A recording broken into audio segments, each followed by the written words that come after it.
can you talk to us a little bit about how coaches can use AI to really start focusing on their zone of genius? And what are some examples of things that AI could take off their plate? The biggest thing is, and no one likes this exercise. It's like, what is my zone of genius, number one, and then what are all the things that keep me from being able to spend time in my zone of genius? Yep. And so, and I would just start literally listing those things out. And the first thing you want to be looking at is like, all right, what are those repetitive things that you do either every day, every week? I would start there. I would say every month, but a little bit further down the priority list. But what are those things that you're doing on a repetitive basis that are time consuming, that maybe you don't enjoy doing, that are just sucking your energy, that are keeping you from that zone of genius? So maybe it's something simple like email inbox or something like that. Okay, AI can totally help with that. How? Tell us how. Basically processing that email. Or the emails. So there's a lot of different ways. Like the most basic way to do this is, number one, I would start by creating like a Google Sheet or an Excel spreadsheet or something with the frequently asked questions that you get. Okay. Like what is your pricing, or what do your offers look like, or how, I'm not sure that you can help me. Can you specifically, speak, here's my situation. Can you specifically, speak to how you might be able to help? That's a perfect example that you would want to be, as the business owner and in your zone of genius, you'd want to be flagged that question is being asked, because that is not an AI. I don't think that's an AI opportunity. That's an opportunity for you to get in there and hear and read what the user or the person emailing is explaining. Okay. And then respond. But the simplest way is get that FAQ document. Again, Google Sheet, doesn't matter what it is. And you can give that to, say, ChatGPT, for example. And whenever you get an email, again, this is like bare bones basic. Yep. But whenever you get an email and you're like, oh, I just want to respond to this really quickly, but I don't want to have to take the brain power to do it, just copy and paste that question into ChatGPT, because it has your FAQ document, and just say, here's the question. You can create like we'll keep this super basic. We're not even creating a GPT or anything like that. Okay. Attach the FAQ document to ChatGPT. Then copy paste the question that just came in via email and say, please answer this based on my FAQ document. And it'll write a response for you. You can also teach it your tone of voice, your writing style, that sort of thing, because people are always like, oh, AI isn't going to sound like me. You can totally teach it to sound like you.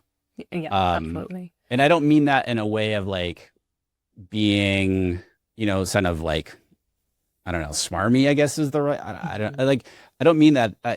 It's, you want, if AI is going to write something for you, whether it's an email, whether it's a piece of content, or what, you want it to sound like you. Right. You want it to never, be cohesive. Yeah, exactly. But it's never just copy paste out of AI. Got it. AI can generate something for you, but then you go in and edit and, add your own flavor and flair to it, however you want to do that, and then send it. That's like most basic, because then you can get into like agents and workflows and stuff that can do all this automatically for you. Okay. So would you say, so when somebody's kind of making that list of their zone of genius, right? And then they're making their separate list of all the tasks that they have to do throughout the day. Yep. And I know that this takes time, and people, it's not like you can just do this all in one day, because we don't even realize some of these things that are sucking up so much of our time. We don't even realize that we're doing on a daily basis. And so first of all, how long would you recommend people kind of take this, like, what we call it a time audit, essentially? How long would you say people should do that for? I like to say minimum 5 days. Okay. 5 like normal business days. Okay. So not like if you're at a conference or something like that, like 5 normal business days where you're like, okay, if you can start on a Monday, great. If you can't, that's okay. But just like try to get 5 days. Okay. If it's more, like, great, but it's a pain in the butt exercise to do. But very I would say doable. totally, totally. And there's no, like, just keep a notebook on your desk, or if you want to keep a notepad on your laptop or on your phone, whatever it is, like, just jot down what it is that you're doing, and then, like, how long did it take you to do it? So it's like, oh, I checked emails for 45 minutes this morning. I wrote up my coaching notes from, 3 calls I had today, and that took me 2.5 hours. Like, amazing. That's a perfect opportunity where AI can completely help you super easily. Absolutely. Yeah. Okay. So then they have that list. So how would you then prioritize the things that AI can help them with on that list? Are we looking for the most time consuming? Are we looking for the most repetitive, or both? Or how are we prioritizing that list? I would say start with repetitive, because if you have sort of like a one-off thing where maybe you're like preparing for a presentation or something like that, that's maybe not normal. That's not something that you normally do week in and week out. So I would say, what are the things that are repetitive in your, day to day or week to week?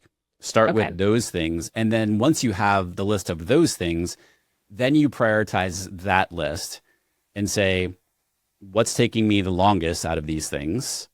And so that's the next priority. Then the next thing is, like, and this is very common, this has nothing to do with AI, but it's like, does this thing even need to be done? Like, should I even be doing this? Yeah. Okay. And if you can answer a yes to that, I would say, okay, start with that. You prioritize 2 different things, and let's just say, okay, I have 5 things here, and of those 5 things, yes, they all need to be done in the business because they're important. Great. Start with number 1. And then from there, it's kind of like the dreaded SOP, basically. Yeah. Like, what are the steps that go into it?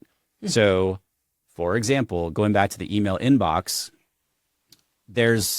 we may not think about it, but there's a process in our head. If we don't have it written down, there's a process in our head for how we go through our email inbox, right?